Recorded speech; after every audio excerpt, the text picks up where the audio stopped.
controlling in the spirit, so colorful.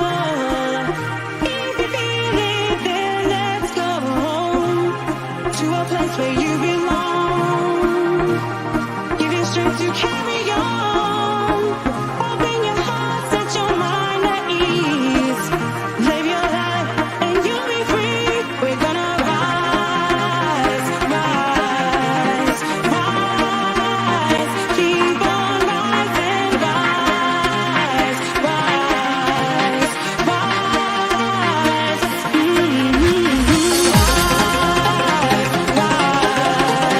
rise. Keep on rising, rise, rise, rise.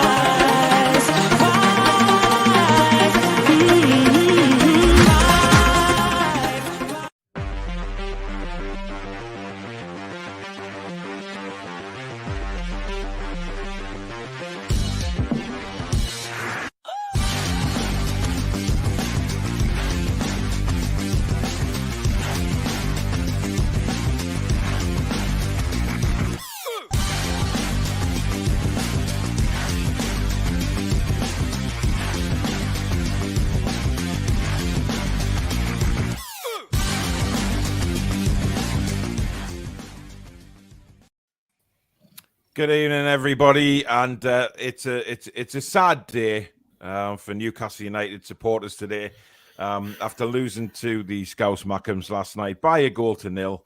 I have to say, well done to Everton. They came out second half, certainly wanted it more than what we did. I don't know what the hell happened at half time, but we went from a very, very good first half performance to a very tired looking performance in the second half. I think it's fair to say some of the players looked a bit tired, if I'm honest. Some just didn't look very good at all, but we'll come on to that. But as usual, the social media outcry has been quite incredible. Obviously, I don't know what it's been like on Twitter, but Facebook last night was full of the joys of spring. We'd gone from being brilliant, fantastic, great effort to worse than muck last night among certain fans, and I don't get that. These players have fought for the last several weeks to get us out of the relegation zone, to get us into a position where we're now thinking about Premier League football next season. We're now thinking about what kind of players we can go for. We're now thinking about the plan that's in place from the new owners to take this club to massive things that we haven't seen in our lifetime before with the football club. So I think a lot is overreaction. I think we know there's certain players who I think aren't good enough, and we will talk about that tonight. It's got to be said. But Danielle, I mean, looking at it last night, it was a decent first half. We looked like we could win the game quite comfortably, but we were powder puff up front, and Everton, to be fair, wanted it more second half. Yeah, we had no final ball. It was really frustrating first half because I thought we played really well. And I thought, we just need one goal and then it'll stop off, Yeah. But I think that the moment that changed the game for me was that stoppage. Yeah, I was going to say, man came out, and I thought, oh well. I think from then we just fell apart. It was gutting. Absolutely. I mean, look at the state of that. I mean, really. I mean, if ever Fred West had a love child, I mean, there he is right there. Never seen anything like it in my life, honestly. How many people was it going to take to get him cut off? I mean, cable tying himself to the goalpost, I think, is a bit ludicrous, to be honest, and all over, some kind of oil thing. I don't even know. I mean, he's had previous for this, apparently. He's been in prison for it before. Wow. But obviously, it doesn't stop these kind of people from doing these type of things. But Alex, I think, we have to mention it because it seemed to take the momentum away from Newcastle United when that game restarted. Yeah, it was the worst thing for us as a team. We've got a handful of players who've been ill, sick, off with sickness, coming back. A handful that are nursing injuries. Ryan Fraser with a hamstring, Joelinton with the groin. We didn't need that. We're still in the winter. It's late at night. That was the worst. It's our third away fixture on the trot. Mm-hmm. We've been through a rigorous schedule as well. Yeah. Yeah. a few of the lads didn't turn up, but it's hard to apart from Wood, who obviously hasn't had sickness and hasn't been injured. A few of the lads who didn't turn up, it's hard to be harsh on them. In the they're coming back from injuries and sickness, and in the context of the stop-start game and the protest. Yeah, it was a funny game. We'll come on to it. Don't worry. It was just I didn't enjoy the second half at all for various different reasons. Keith, thanks very much for your $10 super chat, my man. He says, just stopping through, can't watch the whole shebang. Keep doing what you're doing, you guys. Great content. Multiple striker signings this summer looks necessity. Says Keith. Everton boy says, to be honest, it wasn't the best game from both sides, but I thought Everton fought more, to be honest. I thought we brought your passion. It was a win game. It was a must-win game for. Indeed, I thought that was exactly how the second half went. And unfortunately, we suffered. Gary says, evening, Paul, Alex and Danielle. We had a number of tired, fatigued players after the bolt cutter incident. And I do think that Joe Linton and Willock looked unfit. Matty says, evening, Toon Review team. I just want to start off by saying thank you. Guys helped me fall back in love with Newcastle again back in January when you were doing all your transfer window stuff. Cheers, Matty. Thank you very much. Spencer says, loves the Toon Review family and everyone watching. Can't wait for the show. Well, despite the defeat, it was great to see John Lennon make appearance at Goodison last night. I think John Lennon's been slightly kind to him. I mean, I said Fred West on the commentary. Good evening, Andrew. Hope you're well. Andy says, the goalpost hugger killed the game. We couldn't get going again after that clown's antics. Brian McFadden, I wonder if it's him from Westlife, guys. Good afternoon, lads and lasses. I hope you're all well. We are indeed. Unfortunately, lots of players looked unfit, so this break is coming at the right time. I hope they all enjoy themselves. Getting some squad depth in the summer will definitely help. Yeah, they're off to Dubai, I believe, this time, Danielle, or somewhere around there. Yeah, I think so, and I think it'll do them good. I think work on fitness a bit more, also some team bonding, and really getting some time to focus on coming back, not coming back together, because I don't think we're ever apart. Just kind of rectifying, what we need to do for the rest of the season and focus back on that rather than go dwelling on that game last night, because the second half was really, really bad. I think, thank God it's happened now though. We've got a 2-week break and let's come back. I mean, we've got Tottenham next, haven't we? So I'm not looking forward to that, but hopefully positives. Callum Wilson, he should be back pretty soon. Looking forward to seeing him back. Can I ask you, Danielle? Yes. I know Lee's kicking around somewhere, but me and Alex were having this conversation the other night because Alex was rather impressed, and he knows exactly what I'm going to say here. He looked rather impressed with the photo of Callum Wilson posing with Isaac Hayden with his shirt lifted up, showing how ripped he was. Alex was very, very impressed. But from a lady's point of view, Danielle, I mean, do you think that would have got the how do I say this? The flutters in most of the new ladies' fan base? I don't know what you were going to say there for a minute. I kind of backed out of it. Yeah, possibly so. He's not my cup of tea, mind. But yeah, absolutely. And it's, you know what? I'm just so pleased that he's so close to coming back. I'm just so pleased because we need him so much. And we just need that extra push. And a goal scorer is what we need. And I know we'll get into Chris Wood later on, but he's not the guy. He's just not. But, it's not his fault. It's not his fault he's come to the club and there's this much pressure on him. So, I'll give him his due. But yeah. Well, yeah, I mean, look, we're going to talk about Wood. We may as well talk about him straight off the bat because we'll come on to somebody else at the minute who I think Alex is very much looking forward to a debate on. But Jim says here, 3 games in a week and the illness injuries took its toll. Now enjoy the sun and come back fighting. Yeah, exactly. Spencer says the initiative the protester was advocating for is a great cause that I'm all for. But the message will be diluted because it was a football match and should be done elsewhere. Yeah, I don't think the message got across, to be honest, when he cable ties his neck to a goalpost in the middle of a football match. I think it was a rather pathetic thing to do, to be honest, and it's certainly not going to get the right message across to anybody. Was that Wood tied to the post? Useless turkey, says John. Right, I'm going to say it off the bat. I think Chris Wood is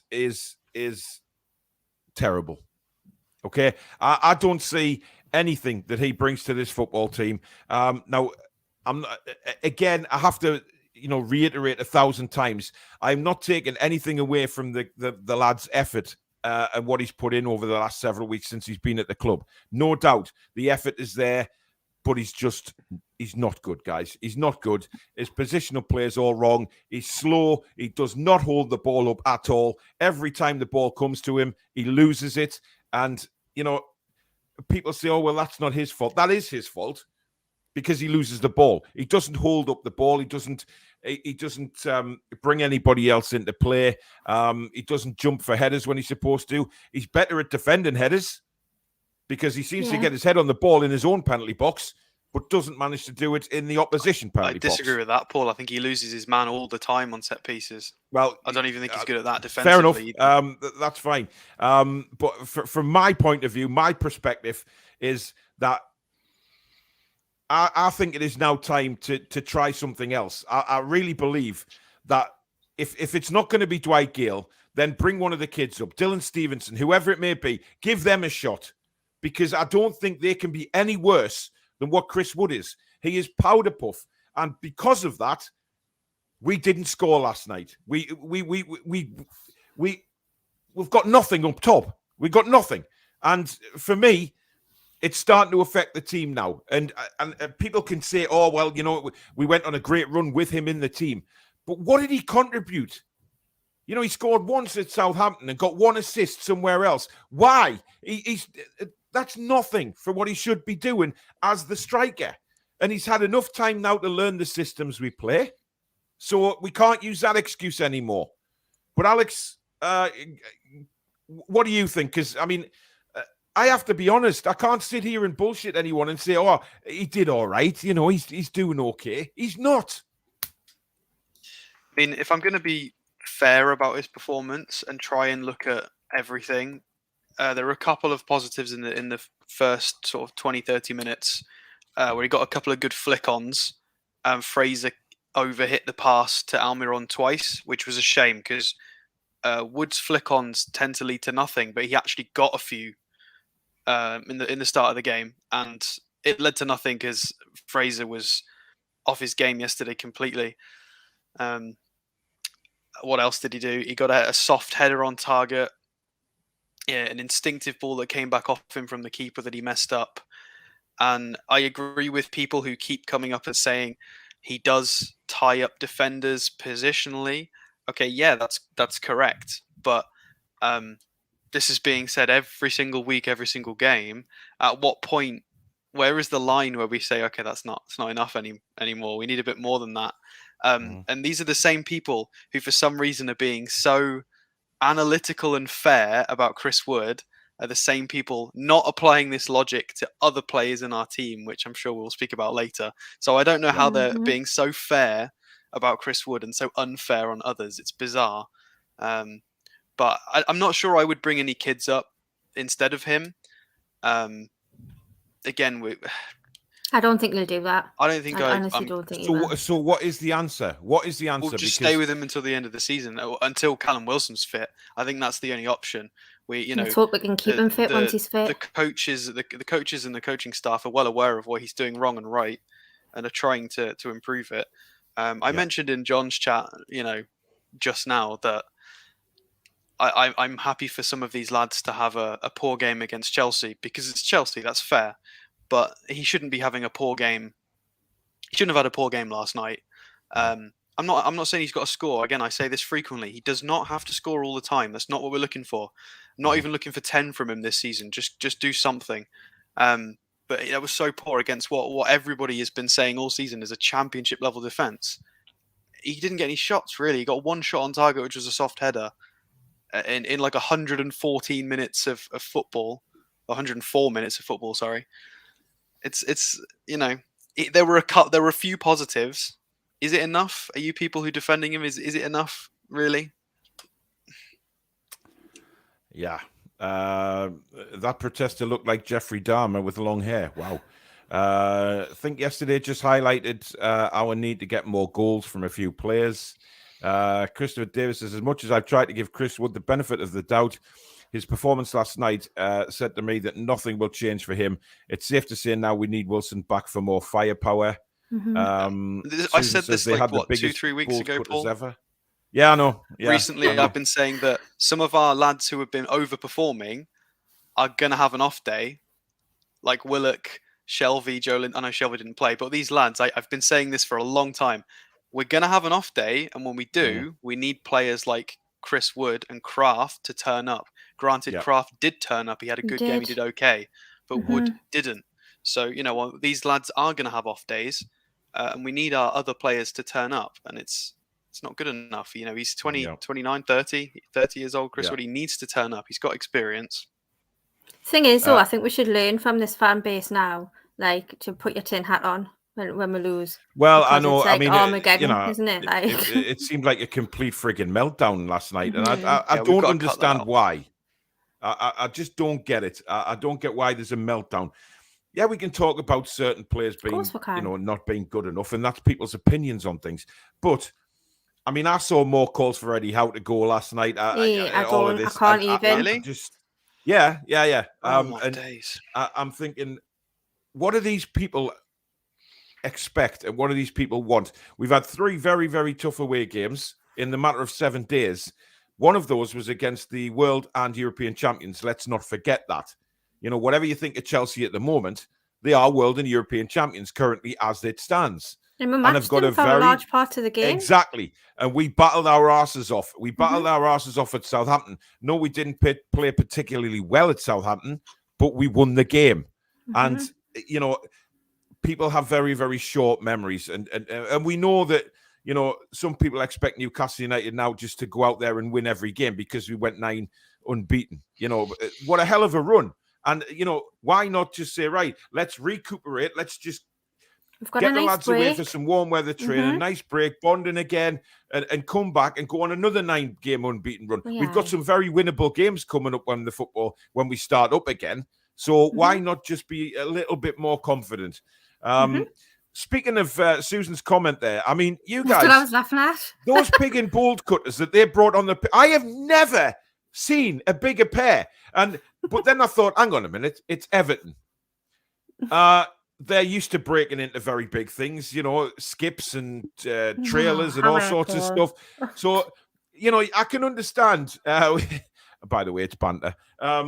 Just in case anybody has a huff with me. I'm just thinking Julie's going to be going mad at the minute. Listen, I've been talking to actually a few Everton fans today who actually watched the watch along last night, and they said they thoroughly enjoyed it. They know it's banter with me; it always is. But listen, somebody made a comment on Facebook today that they should have left him there, and then somebody else commented and said, "Well, if they left him there overnight, he would have come back in the morning, and his legs would have been gone." So, just sort of, pinching tires and all that stuff. Well, they'll just cut his legs off if he. But did they really, really need that big of bolt cutters to cut the cable tie? And did you see the man's face who was using the cable ties? I mean, the effort he was putting in. He was Cesare, I know you're watching, but I know he wrestles great white sharks in South Africa, right? But this guy looked like he was wrestling 2 great white sharks, and all he was doing was trying to cut cable tie. I mean, it blew my mind last night. I mean, I thought there was a medical emergency at one stage. Again. I was grateful it wasn't that. Oh, God, I even said, is there some kind of medical emergency? And then the pan to this thing with Fred West glasses on. I initially thought it was actually one of those things that one of those bike locks. Just can you imagine? Oh, well, the ball cutters wouldn't have worked for that. Or I get the fire brigade in, big fuck off hacksaws, and it would have been tremendous. But I just couldn't believe it. Everton Boyce is here. From an Everton perspective, I thought we dealt with ASM very well. We are going to come on to him. What we do? Yeah, absolutely, Danielle. The cable guy saga was when Everton fans decided to get behind their team. We were in control. Our team must be thinking fans coming on the pitch fighting with police. Everton -6 points. The other guy who came on, I mean, listen, the guy who cable tied his neck to the goalpost. He was tried to booting kick off, wasn't he, when they got him away? No, he was kicking off all sorts. He was like squealing like a pig. But crazy. Asif says we aren't going to win every game. Everton were fighting for their survival. We are better placed, much better placed than December, than everyone had us down. Well said. Gary says we've only had one bad performance in the last 11. I think the break will do the lads good. Well said, Gary. They will get well used. I'm really not sure what they're talking about there. The ball cutters. Is that what you're on about? Yeah, possibly. If hey, hang on a minute. She's normally telling me off for having to dig at Merseysiders, and look at that. That's blatantly what she's on about. Louis says, good evening. Things the Riddler has to do to attract Batman's attention. Stupid protester. Ellis says, to be honest, the only players I think I would criticise was Wooden Dubravka. I wouldn't criticise Dubravka like that. You know what? That really pushes my buttons when people criticise Dubravka. I understand. I know, Alex, right? I know what you're going to say, right? But I know his distribution isn't always that good, and I get that, right? But I just, honestly, he's not bad, man. Like, what do you want? I thought, I thought he made a very good save from. But then again, like when I was watching last night, and I was watching the chat, I think I saw every player in the team slagged off one by one. God, I think everyone was. So I don't think it was the whole dictionary of the players. It was just. Do you not think, though, Danielle, he was a little bit out of position for their goal? He was a bit too far to the right. Where was the defender? Where was his man? Like, you kind of just point the finger at Dubravka and go, exactly. Oh, that's him. No, I agree. We'll win as a team, we'll lose as a team, and guess what? We'll move on and we'll start again, and that's that. Like, you go, girl! Not sure what the hell I've just done there.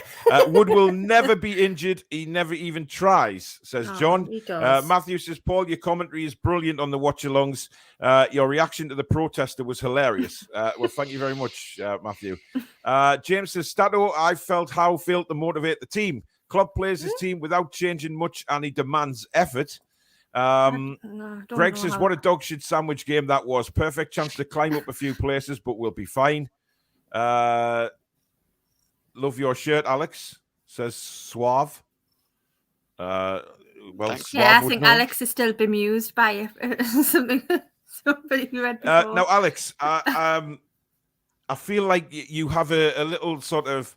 Yeah, I'm going to get comfortable. Yeah, a little bit of a simmer going on underneath that perfectly trained beard of yours, right? Mm-hmm. Because I think a lot of comments regarding Saint-Maximin have boiled you up today. And the one thing I will say on this is, if you are blaming Saint-Maximin for the Everton goal, then have a word with yourself, exactly. Right? Because it wasn't ASM's fault. No. I mean, ASM tried to do something with the ball. Everton won it back. Everton then go on and score. It's one of those things. It wasn't Maxi's fault that Everton scored. It was a sort of case of everything there. Poor defending, fatigue, just everything. And, you know, it was one of those things, and we lost the game. But please don't blame Maxi for that. I mean, you know, I'm not having it. But then on the flip side of it, he didn't really do anything yesterday when he came on. But whether that is because he's ill or he's injured or what, we don't know. But Alex, go ahead. Okay, so no, I think he did stuff, and he was not supported at all.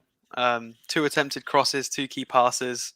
Twice he whipped the ball in the box, nobody there. He whipped it twice across the 6-yard box, not a soul there. He got into the box to receive a cross and won his header, and he's tiny, and he tried to have a go. Don't know where everybody else was. As for the goal, he wasn't even on the ball. He was receiving a Joe Linton pass and lost a battle with a centre-back. Yeah. I mean, that's fair enough.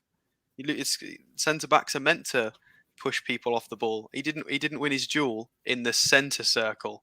So it's not his fault if the ball gets from the centre circle into our net. He wasn't dallying around in our half. It was Joe Linton's under-hit pass. You know, Joe was a bit tired, fair enough. It was just unfortunate. And Byrne was the one in theory who made the space for the goal because he stepped out. But I don't want to blame Byrne. The lads were so tired. Yeah, that was 97th, 98th minute goal. Byrne's played a lot of minutes. He's not 24, you know, he's nearly 30. it was just the nature of the game, stop-start. But ASM specifically, again, he contributed defensively. He tracked back. He lost the ball once on the left wing, and he tracked back and won it back himself. He got his own ball recovery, and then from a corner, from a corner, he actually went and tracked back on the right side, which is not even his side.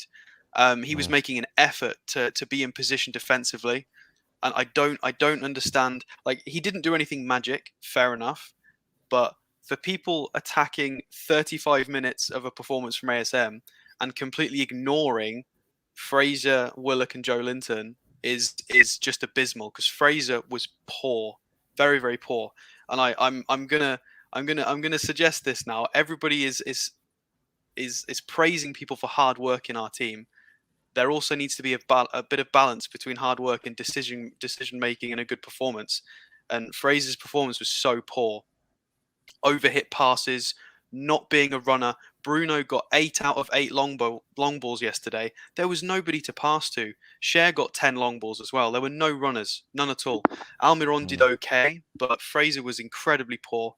Again, I think he's a bit injured and he's a bit tired. I'm not going to blame him specifically. It's just the fatigue. Willock and Joe Linton the same, but for them to escape criticism and for Maxi to get all of it, I think is a joke. I just don't get it. Absolutely don't get it. It's bizarre. Northumberland Geordie, thank you for your £5 super chat. He says, Paul, what is the fans' problem with other fans having an opinion? Nobody has the exact same view on football and opinions differ. Why is it, and why is it an issue? That is something that I can't answer, mate. I don't know why some fans decide to be like that.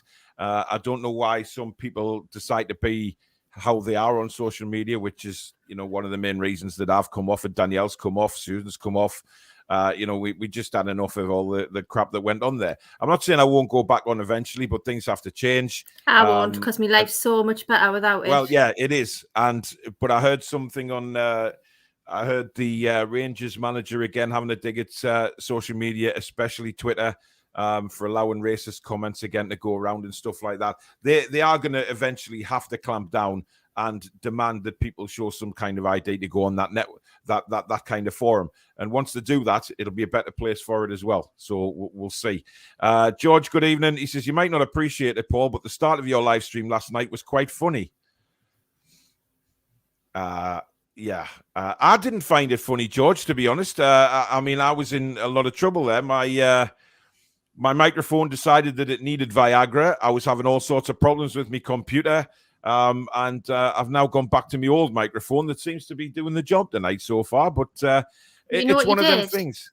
You found a solution. I did find a solution. I worked hard to find a solution, Danielle. But if people had heard my language during the shutdown, when I turned my camera and mic off, things were being thrown around this room, including the bat. My God, the bat got an ass kicking last night just for being here. So it was a bad time for me. And then I get a bill for me MacBook today, guys, of £800. Water damaged, and it seems like one of the kids has spilled something on my MacBook and not told me, because I saw pictures today of it, and it's liquid damaged, and there's nothing I can do. So it's £800. So I've given them the go-ahead to fix it because I need it, because it's got everything on there, all my systems that I stream on.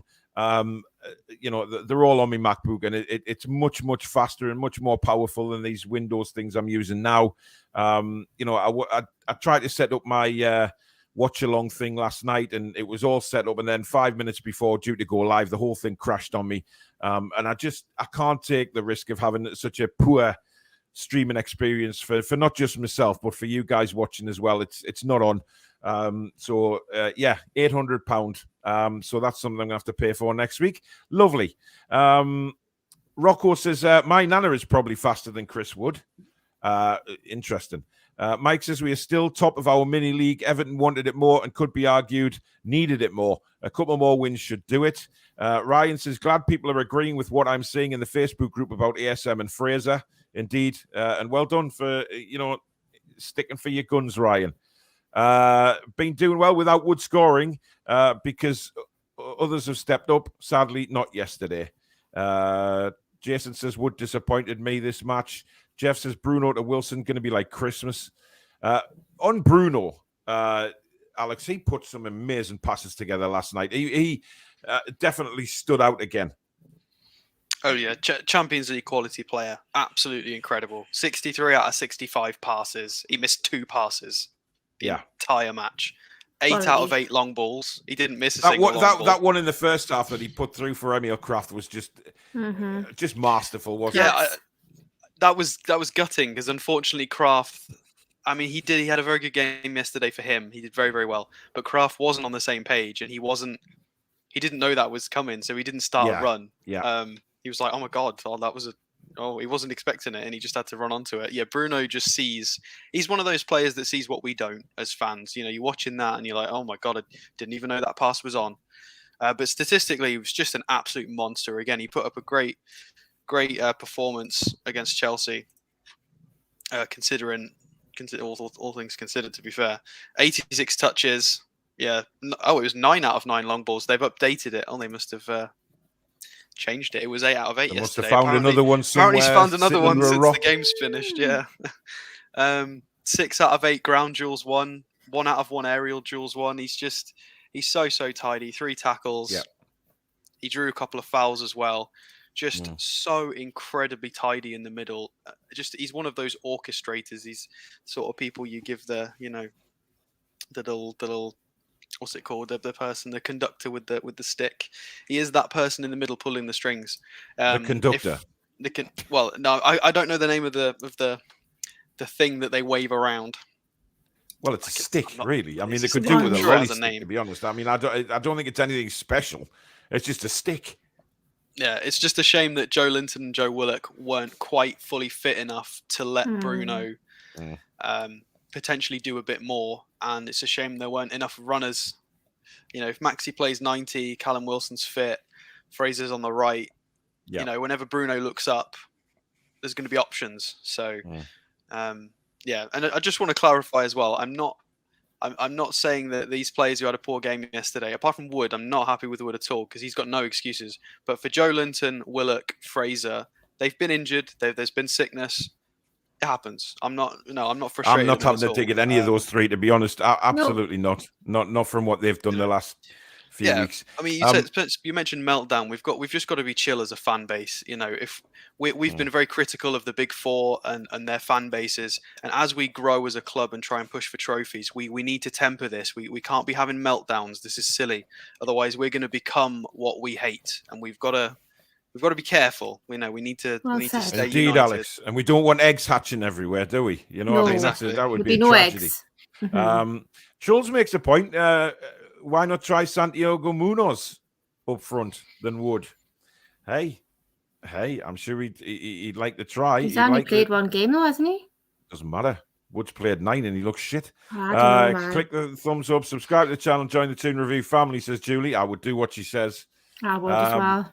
The goalpost shagger was getting stick from Everton and Newcastle fans. It was hysterical. Bottles thrown up in Everton. Yeah, I noticed that the Everton fans were I'm absolutely... not sure he's he was an actual Everton fan though. I don't think Maybe he's a he just football used fan at all, no. the occasion to kind of get into the ground cause hell on. Because it was us. It was funny when they were leading them away because I did see loads of Everton fans giving them grief. And then, of course, they had to take them past the Newcastle fans. That was it. Why did he start Krafth over Manquillo? I thought that was a strange one. Danielle? I was surprised. But then, you know, Krafth's done okay. He's done good. You know, he's not, for me, he's not the same level as Manquillo. But then sometimes, I think with me is I remember what he used to be like, and it kind of tarnishes my opinion a little bit. So I have to give him credit for playing okay. Yeah. But I have to say it was a surprise. I was expecting Manquillo. I was just grateful not to see Lascelles, to be honest. I didn't fancy him being in. Ed the Blue 1878 says, fancy a can of Hulk, mate. I've actually got water tonight, mate. He put there. Thanks very much for the offer, Ed, and well done for last night, buddy. Yeah, well done. Mr. Matthews says, the problem is Howe paid £25 million for Wood, so there's no chance he will drop him. Gale or even Joe would be better up front. That's how bad he is. Rashid, good evening. I've never seen someone resemble so much to his name, a piece of wood that every pass bounces off from. I'm from India and I've never played football, but if he can, then I can play for the club as well. Get in there, Ratchet. You see how you feel, buddy. Wood is terrible and ASM is overhyped. ASM won't be at Newcastle long term. He doesn't have the right attitude. Again, the attitude thing. He is the chairman of his own fan club. I wouldn't go that far. I mean, I know I've said what I've said, right, about ASM. Let's just get it out of the way, right? However, like, he's been a crucial part of our team, and he, I don't understand. I don't get it. I'd agree with the first bit of that he's been overhyped. What are you expecting from this man? 30 goals a season? Like, come on. It's ridiculous. He doesn't score and people go mad. Can we not just expect 10 goal contributions a season and just let him play, take the pressure off him, as we've done from some of the other lads, and they flourished? Like, there's just so much expectation from him. Apparently not, Alex. Apparently not. Good evening, Marquis. This evening, people. Game's gone. Time to look forward to the next game. We are still in a better position than we were a few months ago. Of course we are. PS Wood is crap. Tell you what, in December, if you told me what would be the number of points that we've got now, I'd bite your hand off. Of course I would. So, Tony said I'd start Gale. Has to be repercussions for poor performances. Santos, thank you very much for the $5 super chat, my man. We should replace Willock with Bruno. Shelvey is anchor man, and Bruno can take Willock's place and provide key passes in the final third. I mean, one thing I've noticed is we do miss John Joe Shelvey, Alex, when he's not playing. Mm-hmm. Massively. Yeah. I mean, Bruno did very well. It was interesting. So he actually did, as we discussed in the preview show, he actually did try and become a mini Shelvey. It was really funny. He was doing the one-man shielding in front of the back four and going left and right, just doing little shimmy. It looked like the old gladiators where they've got to try and stop people getting past them. He was doing the little shield job. And he did play more of a Shelvey role than a double pivot, as we sort of theorized might happen. He did all right, but I wouldn't say we missed Shelvey necessarily. I think it was more we missed Willock not box-to-box driving because he was they weren't fit. Joe Linton and Willock typically pick up the ball, drive. They're accurate with that. Willock especially is very accurate with his passing. It just wasn't on yesterday. It wasn't on. So we weren't getting any ball progression from those two. And we weren't getting anything from our wingers either. Almiron had a few patches where he did okay. But I don't think we missed Shelvey. That wasn't the problem. Because if Shelvey was on the pitch, Willock still wouldn't have done that well. And Joe Linton still would, it didn't fix the problems. It just puts in a different player. Maybe. And you never know. Shelvey's coming back from sickness in the same way Willock has. So Shelvey he might have had an off game as well if he was fit. So they were just sick. It's just unfortunate. It's just one of those games to forget, really. Mr. Matthews says, Mankiw is better wing back, but not that good at defending, in my opinion. Krafth is a better defender, but not that good at attacking. He played right back yesterday and had a good game. Would you agree with that, Danielle?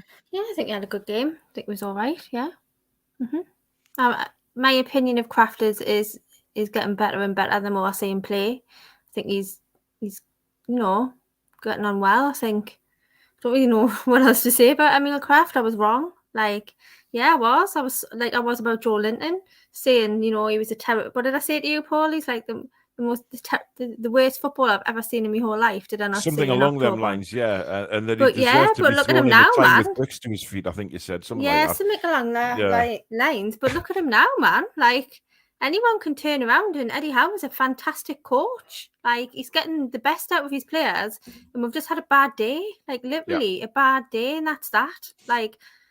I can't. I woke up this morning, I just had that horrible, when you wake up and you're like, oh, lovely, it's nearly the weekend, and then you get that feeling like, oh, God, it's all coming back to us from last night, like the meltdown. I thought, oh, no. But never mind. I think we'll just regroup, get a bit of sunshine, get some posh food, bit of training, bit of bonding, bit of games of cards going on. Like, Christ, that's what I I thought you think. said a bit of bondage there. I'm thinking, what trip do you think they're going Yeah, on? something Monday night, I've gone to Amsterdam, Danielle. Live. Jesus Christ. Alex, your thoughts on Mr. Krafth? I mean, yeah, I agree that he had a good game. He did have a good game. Hang on a minute. I like the way he starts off with, you know for a fact that something's coming here, that he's going to... Of course it is. Because he's had a good game. Joe Linton proved himself with 7, 8, 9 performances on the bounce, consistent performances against different levels of teams. Yeah. Krafth has turned up for 150, 200 minutes, and he's only done well against the poorer players on his side. He's struggled when he's come up against quality. And yesterday, let's be honest, Richarlison, Gray, Iwobi, despite his good run later on, fair enough. Gordon, apart from the shot, I thought they were all awful. Terrible with the ball, terrible at passing, terrible at driving. They were crap. They were god-awful. So if Krafth had a bad game in that situation, then he's not fit for the league. But you can only play who's in front of you, and he played well yesterday. But as for him being an overall better fullback than Manquillo, no. What are you talking about? Absolutely not. Not in a million years. Go watch some highlights, please. Go and have a look at stats, and then go give it an eye test as well. Do a bit of both. Absolutely not. I don't know what you're watching. Flipping heck, Alex, your brutal mind. God.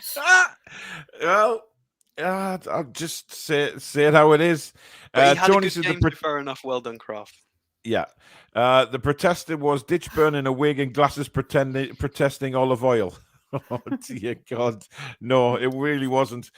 Think teams have us sussed. We don't have a goal threat. No, I don't think so. Was Dan Burnett fault for the goal stepping out? I'm not sure. I think he just went to make a challenge and he didn't get there. Jason says what Wood should be doing is holding the ball up, creating space, maybe even having a shot. He did. He had a shot. That was what we got out of him for the whole match. A shot. Frank says the Toon fans are right liars, though. They say all they ask for is the players to give 100%. But even when they do, they say they're not good enough and slate them. It's not slating. Some are slating. Yes, I have to agree. But some of us are trying to just sort of be constructive and say, look, such like a striker like Chris Wood, not doing the job. Simple as that. Not good enough. Ed the Blue says, look where you were. Paul agreed with me. Well, everybody agreed. We said that some players have come back from sickness and injury, and it's fair enough to have an off day. So you can't not include that when you rebuttal it. That's an important part of what we said. Indeed. It's okay to have an off day.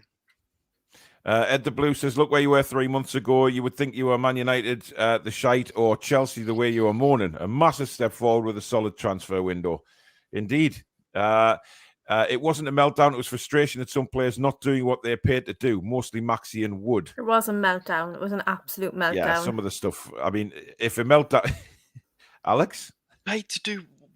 What do you mean Maxi not doing what he's paid to? What did he not do yesterday? Do you want him to score every 20 minutes? I just don't get it. I don't get it. Nobody ever justifies these comments. They say it, and there's no evidence. Every time. I don't understand it. Okay. Let's move on. George, thank you very much. George has just sent a £50 super chat in. Oh, George. And said you can use this donation for the Mac repair. Oh, bless him. George, that is so kind of you, mate. And I will bring the midget gems for the next home game. What? Midget gems? Yeah, you're not allowed to call them midget gems, are you? What are they called? Oh, man, who cares? They're midget gems. Small sweets or something now? Who's had midget gems? Because I didn't see no midget gems in the last 3 home games. Oh, no, you see, this is a thing between, the four of us that sit around the Leazes End together. And right. Unfortunately, nobody ever seems to bring midget gems. It's always like humbugs and stuff like that. I took humbugs to the last home game and nobody wanted them. So I'm going to bring midget gems next time. But George, that is unbelievably kind, mate. Thank you so much. And I will shake your hand at the next game. Thank you very much. Burn, ASM and Dubravka to blame for the goal, in my opinion, says Matthew. Brian says all the lads look really tired. This break will do us good. The break will Mr. do us Matthews good, the says way things are looking. Yeah, all in all, after 10 games and 1 goal, Wood should be dropped. Let's face it, guys, 3 points from 3 away games. I would have taken that. Yeah, exactly. Yeah, I suppose that's a better way to look at it, getting a point in each away game. Ryan says, whether we win or lose, I don't care if my opinions come across as negative or positive. Ryan is in Canada at the moment, and he's on his high horse. What do you call them over there? That's Mounties. Okay. Definitely. He's got his Mountie uniform on. He's whipping the horse's ass. Oh, do you remember when he wore that outfit for the Takeover show? The Takeover I was trying to forget about that, actually, Danielle, to be honest. Julie says, please keep comments respectful or you'll have her to deal with. Indeed. Matthew says, to be honest, if VAR didn't rob us against Chelsea, we probably would have comfortably won last night. Indeed. Why, Michael Marsden, thank you for the £100 super chat, matey. That is massively kind. Again, you guys are just unbelievable. And I just like the way on Michael's profile picture, you can't actually see Michael's face apart from his left eye, and it's his dog, who cute. We know he loves very much. Did Michael have sweets at the home game? Because nobody gave me any. Michael, there you go. Next home game, Danielle demands sweets. No, I'll bring some bonbons in that. I'll share. Who eats bonbons these days? I eat bonbons. Doesn't matter what bonbons mind at the game. Okay. But anyway, Michael, thank you very much for that super chat, matey. That's absolutely incredible. Thank you again. And I will buy your bag of chips next home game again as we walk back to the car. Alan Shearer's statue is more mobile than Chris Wood, says John. Oh, dear. Cesare says, ridiculous criticism on how 9 games unbeaten, 10 had it not been for being ripped off at Chelsea. Every club in the league would have taken that kind of form. Absurd. Yes, Cesare. He's talking like you there, Alex. He's getting very sort of Boris Johnson. Spreading. Foxy says, disagree. For us to get results generally, we need 11 to turn up. Wood turning up on his own isn't going to win us games. Only ASM has the ability to single-handedly get results for us with a bit of magic, says Foxy. Well, what about the results chat from Alan? Alan, no comment on there. Just a £10 super chat. Thank you very much, my friend. Very, very kind. Thank you so much. Andy says, the people calling for how to go need to take the faces for not saying that, I'm not allowed. Alex has just said it. Well done, son. I'm training you well. Jeanette Johnson, thanks for the £5 super chat. She's put, I need a frigging holiday supporting Newcastle for 45 years. Bloody hell, you've seen some stuff in that 45 years, I can tell you. Absolutely incredible. Thank you very much for your generosity. Unbelievable. BT says we need all these players out with injuries back before the Liverpool match, Man City and Arsenal thereafter. Indeed. But I think we can give it... Look, we've proved to Chelsea that we can give anybody a game now. It's just a case of being fit enough to do it. We just ran out of gas, I think. Need to recover. That was the problem. All we need to do. Yeah, completely ran out of gas. Mm-hmm. I like coffees in the house. Good evening. Hope you're well. Mr. Matthews says the Evergreen ship turns quicker than wood. The Evergreen ship? That's the one that got stuck in the canal, wasn't it? Oh, dear. Gary Hannon, thank you for your £10 super chat. That is, again, massively kind. Paul, Susan, Alex, and I think he meant Danielle, not Sue. He keeps calling you Susan. I personally think it was the man who strapped himself to the goalpost since we had a good first half of the game, and that made us lose confidence, and it made NUFC weak. But thank you very much for your £10 super chat. Do you think, Alex, do you think that really was a reason? It didn't help. I mean, I don't want to take it because it was a long Everton. delay, wasn't it? It really was. It was. A lot of the lads started trying to warm up on the pitch themselves. They were struggling. Both sets of players picked up balls and started doing passing drills and jogging around. It was a long time. Yeah. I mean, from the match officials, again, yesterday was shocking, as were the stewards. The game just got completely halted. You know, the VAR check on the red card, regardless of whether it was a red or a yellow, that took far too long. And that's ridiculous. The ref lost complete control of the game. Alan walked off the pitch screaming in the ref's face. Did you see him almost shout into Mike Neal's face as well? Well, Tangy says here, Wood getting flick-ons should be basic necessity from him being 6'3". ASM and Fraser supply to Wood is awful. It takes a Shelby type of ball to supply Wood. Attacking tactics need to improve. It's a good point of view. It's Wood a good way wasn't of on the looking end at of it. any of them, though. Well, he's very rarely in the box. Fraser got 3 accurate crosses, and Maxi got 2 that were whipped into the 6-yard box. And Wood wasn't there for. That's 5 opportunities that he wasn't there for. Danielle, sending off. I'm in 2 minds. I seen it and thought it was a red, and then I thought, oh, maybe not. But it doesn't matter whether it was or it wasn't. Like, this is what I was talking about after the Chelsea review. Sometimes you get them, sometimes you don't, and we got them this time. Didn't help at all. So I mean, if anything, it helped Everton because it just inspired them to go and win the game. Alex, what's your thoughts on it? Because I mean, when I first saw it, I thought, yeah, yellow card, and then when the first showed the replay, I thought, ooh, has he gone in there like a scissor action? And I think that's what the referee and certainly VAR were looking at is was it a dangerous tackle? Because he wasn't looking at the ball, he was looking at Maxi. He didn't have any intention of winning the ball. He basically wanted to take a yellow for the team because he knew had Maxi got past him, he was away. And it was going to be very difficult to stop and run through the middle. So I can see it both ways, but I mean, he's had his they've had the appeal turned down today to rescind it, so they've stuck by it. So I mean, that's good based on his reaction after the red. He deserves it. He deserved that after his reaction. He deserves a 5-match ban for his behaviour. He wouldn't leave the pitch. He was screaming at fourth officials. He should be banned for longer than that for his reaction. As for the tackle, I agree with you. In real time, I thought it was a yellow, and then when you saw the replay, you were like, "Oh, it was a little bit closer to behind than it looked originally. It looked a bit aggressive. The ball was quite far away. I can see why they've changed it.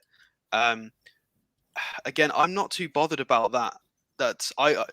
If that was a yellow or a red, I wouldn't care necessarily. I want to see more action on Richarlison's little fouls rolling around, time wasting, diving, whinging. Anthony Gordon as well, the same. Decore's elbow on Willock pretty much knocked him out, left him on the floor. Again, not stopped for a head injury. That's got to stop. He clocked him clean in the jaw with an elbow, and the ref ignored it for 30, 40 seconds. So I would have preferred that the Maxi challenge was something like a yellow. I wouldn't have minded. And then the other stuff was actually punished. The elbow should have been a red card on Decore all day long.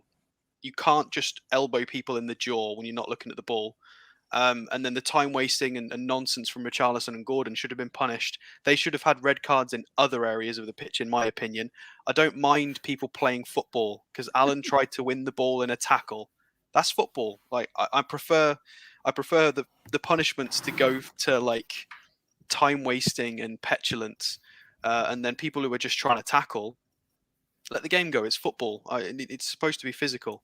It's weird reffing. Weird VAR, weird from all of the match officials yesterday. Very, very odd.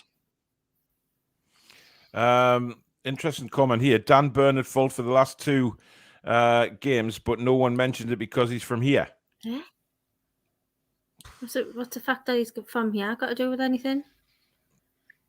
Listen, we did mention it, but they were both very, it was a world-class piece of movement from Havertz. So I'm not going to blame a £13 million defender for losing Kai Havertz for 10 seconds. That happens. And as for yesterday, the poor guy was knackered. What do you want from him? He's played 3 away games in a week. After having that massive egg on his head. Yes, it was his mistake, but so what? He tried. It happens. He tried his hardest. It's when we criticize Lascelles for those mistakes. Lascelles was making those mistakes half an hour into matches against lesser teams. That does deserve criticism. Whereas Woods, it's completely different context. Yeah, you're definitely getting praised for your shirt tonight, Alex. It just has a collar. That's it. Kenwin says our fan base is toxic. One mistake, then you're shunned. Although I do think ASM is too inconsistent and becomes a liability sometimes. Also, we had 16 shots, no goals.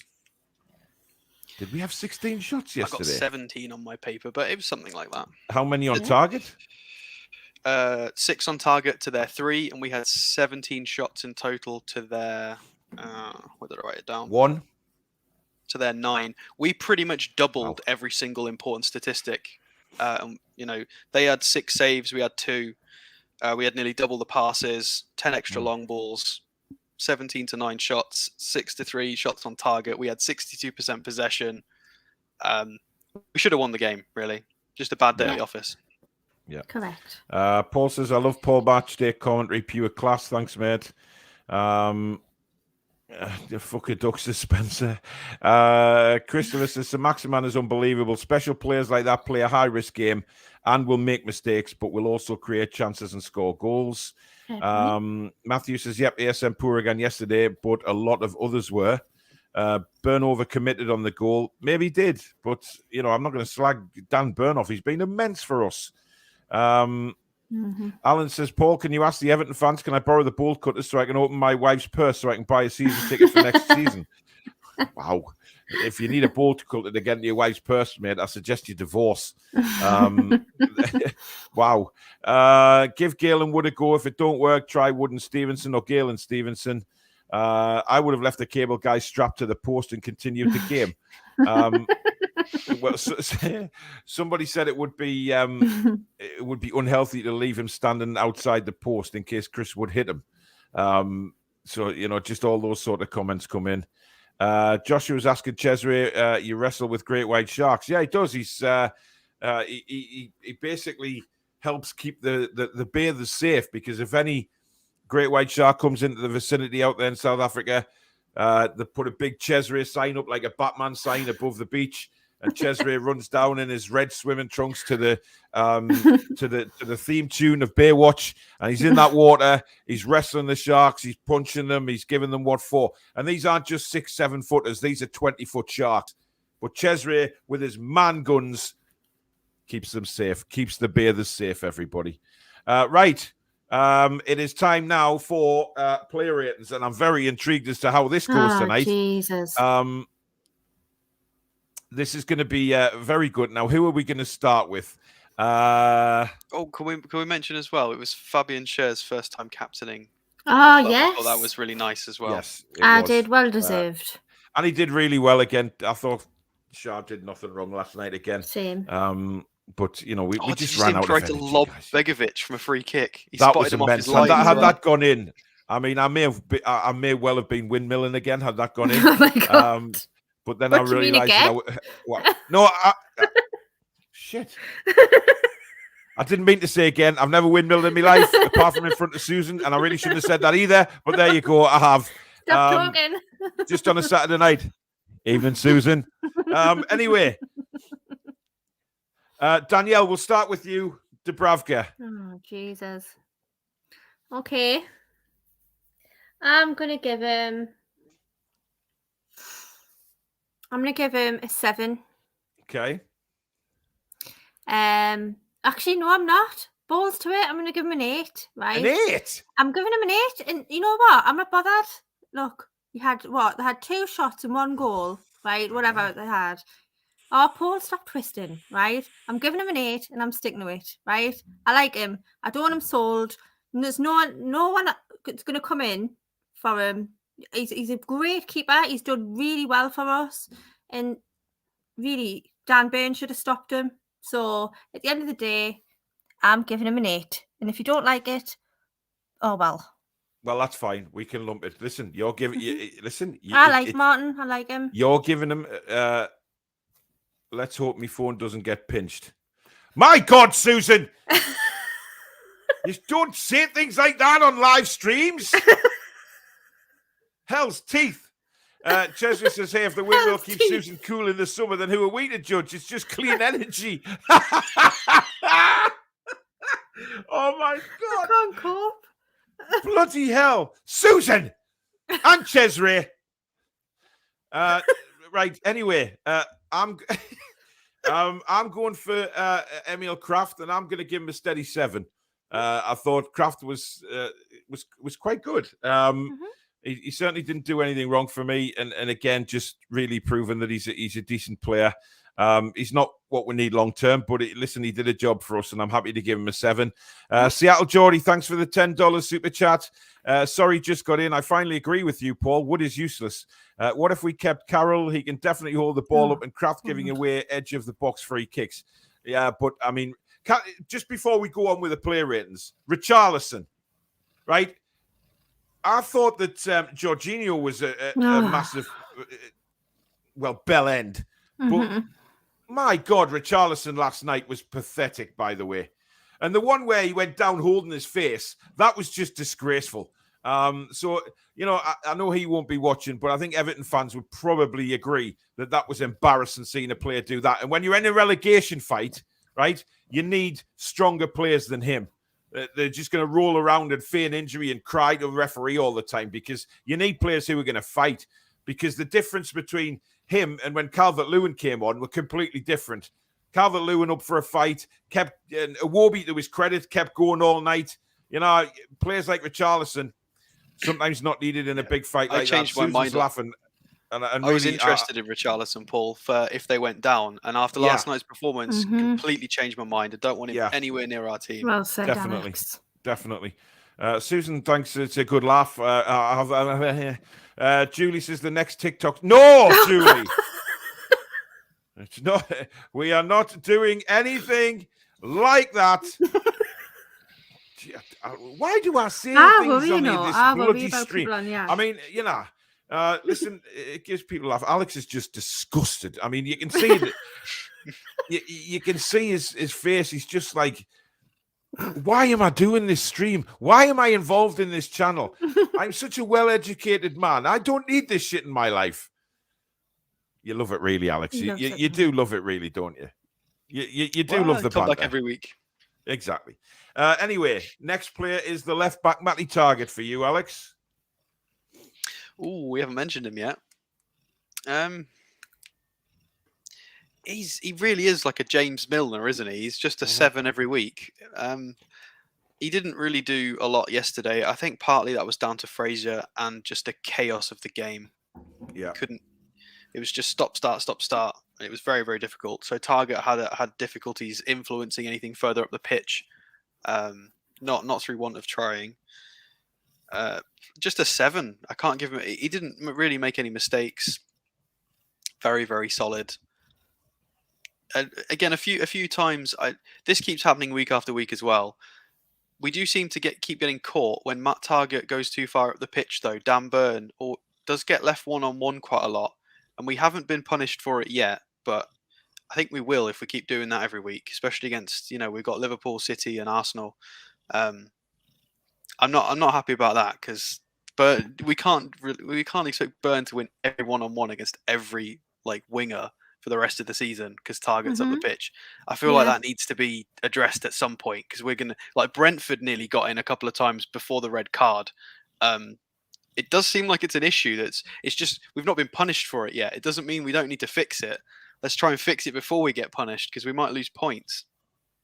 So I'll give him a 7. Okay, doke. Danielle, you get Dan Burn. Oh, he's my favourite, but I know I'm gonna. He got the Danielle Award, if you remember last game. Yes. Don't worry, we'll be doing the Danielle Award at the end.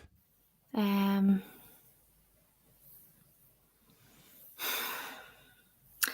gonna give him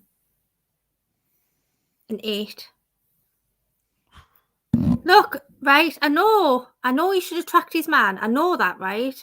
But I think he did well. I think he did okay. Remember who we used to have? God's sake. Yes. Yes. I'm sticking with it. And it's not because he's from here. I gave Dubravka the same score, so it's got nothing to do with it. I just like him. I think he's a good player. Trolls agrees with you. Big Dan Burn an 8. You go. He's solid. Right, we'll move on, and I will go for Fabian Schär. He gets an 8 from me as well. I thought very, very steady Eddie again. Had he actually scored that free kick, it would have been a 10 and a windmill. So, that would have been outrageous, to be fair. So there you go. But he gets an 8. Moving into the midfield with you, Alex, you can get Joe Linton. Big Joe. Keeping Bruno for himself. All right, Joe Linton. he still put in a reasonably good shift, despite I think he did as well. we've set such high standards for him that when he doesn't perform like a destroyer, it's obvious. But that's how good he's been. He was okay with his passing, 76% pass accuracy. He won 9 duels out of considerably more than that, but he was okay. No tackles, no interceptions, dribbled past 3 times. I think that highlights his lack of fitness.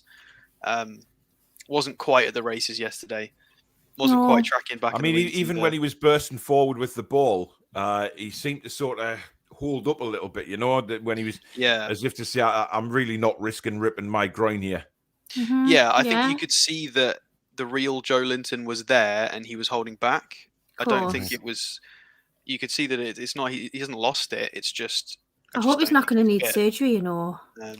Well, I think I said to you, didn't I, Alex, on the last show, he may, these groin injuries may need surgery to repair. But again, we don't know how bad it is. Yeah, we just have to wait and see. Hope for the best.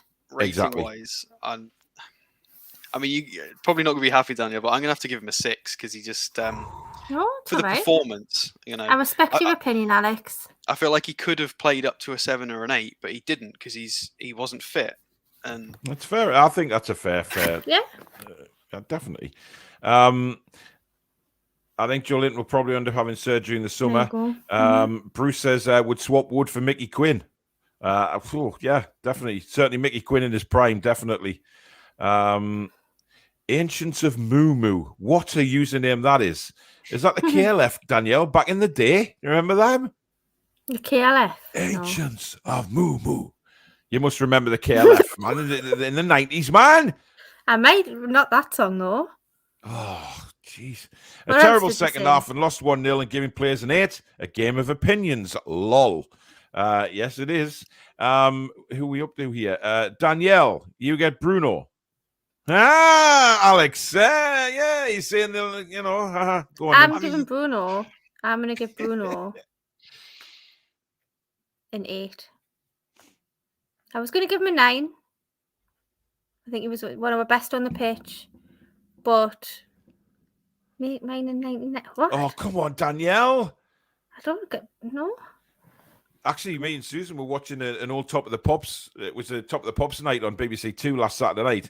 That's how rock and roll we are, by the way.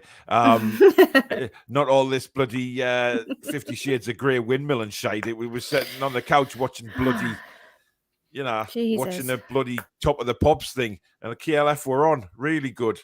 I'll look them up after this. You bloody want to. I will. Anyway, Bruno, Danielle. I'm going to give him an 8. I'm sticking on an 8. Fair I feel enough. like I'll get lynched if I give him a 9 because we lost the game, and everyone will be like, "How can you give someone a 9 when we lost the game?" Is that how they talk when they say it as well? Is it? Maybe. I'll go with Willock, and I'm going to go with a 6 for Willock as well because exactly the same reasons that Alex has done with Joe Linton. I think that this exactly the same applies to me for Joe Willock, so he gets a 6 as well. Right. You get now. Which one of the front 3 are you going to get, Alex? Chris Wood. Chris Wood. For me. Oh, Bros. I know Bros. I thought you might know Bros. Mm-hmm. I'm going to give him a 5. Really? I'm going to go lowest. Yeah, because he occupied defenders. Oh no, Alex! No! Come on, buddy. Let's not do this again. Occupying defenders. Defenders will mark strikers. That is it. It's going to part fire of back the some game, stuff. Alex. Yeah. We can't use that anymore. You're not allowed to use that anymore. Yeah, I agree, but I was gonna say that, but you stopped me. No, he's occupying defenders and winning aerial duels, most of which aren't leading to anything. And beyond that, he didn't do anything, and that's it. And it has to be more than that. I can't. He's a striker. He's got to do more. He's absolutely got to do more. This header was pathetic. He didn't react to the ball that came back at him it was a bit fast, but still, just nothing, just absolutely nothing at all. I genuinely, Gotta be a 5. genuinely don't think he was higher than a 3. But I think you've been very generous with that, Alex. To be honest, but again, well, he got a shot on target with his head, and he did contribute to a few flick-ons early on. So there were bits that were okay. yeah, He kept his shape, he pressed. So there were things he did for the team that were okay. I mean, let's be honest. We still got 62% possession. We still were the better team, more shots, and he contributed to that as a system. But in terms of him as a striker, it's just not good enough. It's I can't see anybody giving him higher than a 5. I don't know how. Yeah. And Toonami, thank you for your $8.99 super chat. Hope you're all good. Last night is gone, so let's start looking forward to watching the boys' next home game. How are the lads? Well said, Anne. Well said. It's grim up north, or I have a meeting with Tammy Wynette, who is justified and ancient. Come on, Danielle. Tammy Wynette singing that. We're justified and we're ancient. And he drives a nice cream van. Same age as me. I don't know what you're talking about. Oh, you need to go and do some YouTubing after this show. I will. I'm telling you.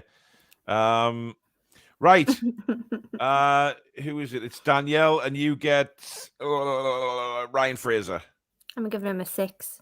Okay. I think he had a poor game. I think whether it's injury, illness, whatever has happened, I don't think he was quite on his game yesterday, just like Joe, just like Willock. It was a shame because I think this Fraser that we're seeing now, I love watching him play. So I think it was a shame that, he couldn't do that yesterday. But hopefully 2 weeks' time, he'll be back in full strength and we'll see the Fraser that we've seen before. But it's 6 from me. Yeah. Julie says, justified and ancient. What a tune. Indeed, tune. Final player of the starting 11 is, of course, Miggy. And I thought Miggy did all right last night. I was quite happy with it, especially in the first half. I think the wrong substitution was made. I don't think Miggy should have come off. I thought it should have been Fraser at the time for Maxi. But he took... obviously, he's been happy with the way Fraser's been playing. I understand that. But for me, the wrong player came off too soon last night. I thought Miggy was causing problems.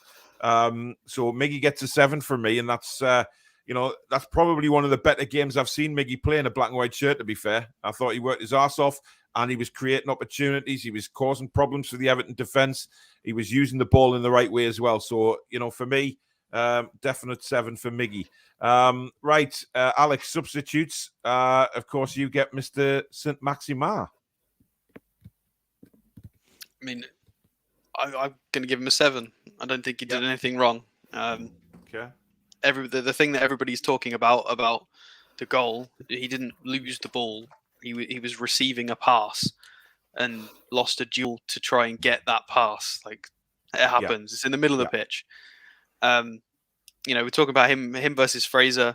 Fraser only beat him. Important stats. Fraser got more touches and more crosses. Apart from that, Maxi beat him in every stat, and he played half the minutes. So equaled him with key passes, dribbles. He was absolutely fine. So yeah, a 7. The criticism is unwarranted. Go watch the highlights. Go look at his tracking back, his positioning, what he did contribution wise. Look at the stats as well. Anything lower than a 7, I think, is ridiculous. But he doesn't get any higher than that either because, he didn't score or... Yeah. Who was next to come on? Murphy, Monkey. I believe. Was it there Murphy or Monkey? No, Murphy. Who did Murphy come on for? Krafth, and then Murphy for Willock. Was it Willock? No. Who was the other substitute? I don't think they were on very long anyway. Murphy, I don't even remember Manquillo being on. Yeah, he came on for Krafth later on. Krafth had... he was quite poor, actually, Mankey, when he came on. He was a shame. He didn't do anything, to be fair. But there you go. And I'm not going to really rate Murphy either. Didn't really get time. It was Fraser who came off for Murphy on 85 minutes. Yeah. But we did play up to 104. We did, yeah. Well, I'm going to give Murphy a 5 because he didn't do anything. So in that, he got in the 2 time accurate crosses. Give him a 6. I don't remember them when I was watching the game, but apparently he No, did I get two accurate can't crosses. remember him crossing the ball either. But listen, I The don't stats know. say it. Give him a Uh, 6. Right, now we all have to come to an agreement on the manager, Mr. Edward Howe. So I am going to give Eddie Howe for yesterday. I'm going to give him a 7. I thought you were going to say 6. I was going to go. I've got to go. No, I'm going to give him a 7. I didn't really agree with his team lineup. I thought Manquillo should have been in from the start. Possibly ASM should have been on from the start, but we don't know how ASM was feeling. But you know what it is. It's one of them things. But I certainly think the substitutions.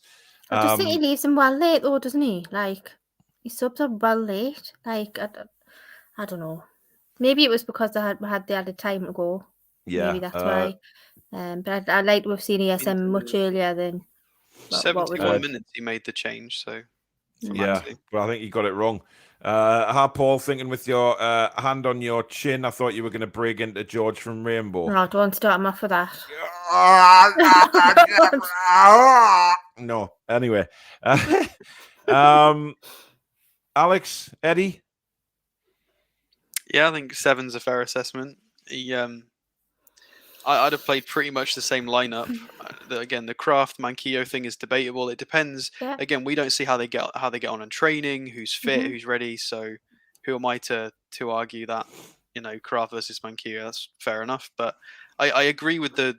I wanted Maxi on at about 70-ish. I liked that substitution, but I did think that Fraser should have come off. Yeah. For the sub, I think that So would have been a better option. What you giving him? A 7. So I think it was a good lineup. It was a good system, a good tactics. But again, it's not his fault. Half the squad's sick and injured. Who's he supposed to play? The academy. Like I think he got most of it spot on. Supposed to hatch him out of eggs, apparently. Yeah. So a lot of it's not in his control. He did most of it right. Yeah. Seattle Geordie, thanks for another $10, mate. He says, occupying defenders. So what is our Vichy France? I'm not sure what that means. Who's Vichy France? I don't know. But anyway, we move on. Danielle, Eddie Howe? It pains us. I'm going to have to agree and give him a 7. So we get to 7. I just think his sub didn't make sense. I would have liked to have seen Fraser come off. I just don't know, man. The whole game, it just had a funny feeling about it. I don't know. Yeah. But then saying that, I've got every faith that we'll come back from this break and we'll be, back to how we were playing. I think he's a fantastic, excellent coach. And I'm not giving him a 7 because I want him to be sacked or whatever. That's not the case. I just think it wasn't a great game for any of us yesterday. Fair enough. And what's going on? Mama Flossie from Talk Sport. And then Mama Flossie says, thank you. Okay. Mama Flossie's in the house. Right. Newcastle United fans, a 10, as usual. Always. Well, exactly. And finally, the Danielle Award for the Everton game. Who gets the Danielle Award? Now, this isn't necessarily man of the match, by the way. This is just the Danielle Award because, Danielle has her own opinions on certain things in life, and she gets to give an award out after every game. So who gets the Danielle Award? I feel like I'm the one with it, the special one, the 2% of the employees that you have to have. Indeed. I'm like that, aren't I? Yes, very much I don't know, really, I don't know. Yeah. I don't know if anyone really stood out in particular for the Danielle Award, really. I want to give it a Tyndall, actually. Jason Tyndall? Yeah. Okay. I heard him screaming on the sideline a few times. I did. He picked up on the mic. I just want to give it to him. I know he wasn't playing, but he's part of the team. Do you know what? Not bothered. He gets the Danielle Award. Fair enough. And who gets the Stato Award of the week? Definitely Bruno. Okay. 100% Bruno. Fair enough. People just weren't doing anything with what he was supplying, and that's not down to him. If he makes the dinner, people have got to finish it. That's not up to him, considering where he was sat on the pitch. I love that. Where you go, bloody John Watson sitting below us tonight. I tell you what. I love that. What? If he cooks the, oh dear me, what I tell you what, he's picking them up from. I love it. No, it's actually not my dictionary of His quotations. stats were Mine are too ridiculous. far out. Like to miss, what was he? He attempted 66 passes and he missed 2 in the Wow. Premier League. That's incredible. Mm. Over 90 minutes, and he 8 out of 8 long balls. He won 7 out of 9 duels. Just absolutely bonkers. So he's great statistically, and he's great to watch as well. He passes both tests. He's just a great player. And he's canny. Well, the Toon Review Award of the week goes to, and I agree with Julie on this, the Bolt Cutters. So well done to the Bolt Cutters for winning the Toon Review weekly prize of nothing. Tony says, cook my dinner, Stato. Gladys says, who tied Harry Potter to Chris Wood? Oh, dear me. Oh, dear. Are Newcastle on a losing streak now? Yes, they are. 2-2. But we will bounce back, Jason. Is 2 a streak? No. I don't know. Listen, a streak to me is... No, let's not... Anyway, that is the end of the show. Thank you to everybody that's watched. If you have enjoyed the show, guys, do hit the like button. We are so close to 10,000 subscribers now. So if you are new to the channel, you like what you've seen, please do subscribe. Lots more shows coming up. Lots of live shows, recordings, etc. So do please subscribe. You can become a member of the Toon Review if you hit the join button just underneath the video, or the link is in the description. Thank you to all you wonderful, wonderful people who have super chatted tonight and donated to the channel. You are forever in my gracious prayers or whatever. You're just legends to me. I don't like that word. But thank you as well to Geordie Riffs for their continued sponsorship of the channel. Premium guitar lessons for beginners and children, based here in the northeast of England. Guitar repairs and servicing, of which they're offering 10% off each of your first one. They're offering your first guitar lesson free of charge as well if you mention the Toon Review. And they do have their own recording studio for you. And you can find them at geordieriffs.co.uk, on Instagram at Geordie Riffs, and on Facebook at Geordie Riffs Official. So thanks to Graham and Natalie for the continued support of the channel.